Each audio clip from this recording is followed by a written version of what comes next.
อดนี่เนี่ยวิดโอเมานี่ว้าสะอาดนะ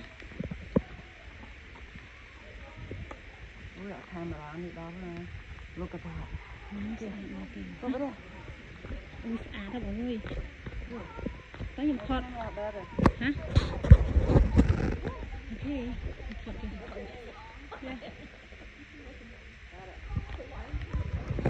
อุ้ยบางไงมือสะอาดต้องต่อไปเนี่ย bây giờ นี่ยกยืนตักตัวนี้สะอาดอันนี้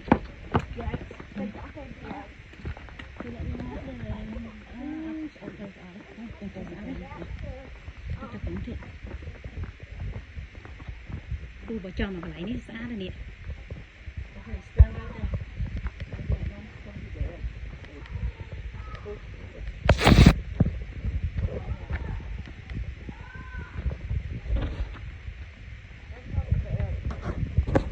นะ thôi vậy ở bên sàn mà này ฮะ ở bên sàn อะไร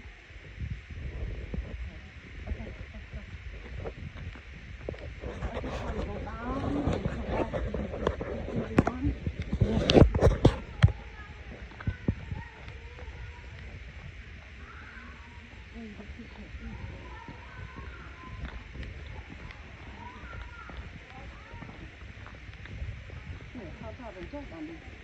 hả go before me go ฮะ I can take you ดูสะอา go ด down and go up ได้สิยมกันเทคใบได้ขยักนั่นโอ้แต่ดังอับสะอาด go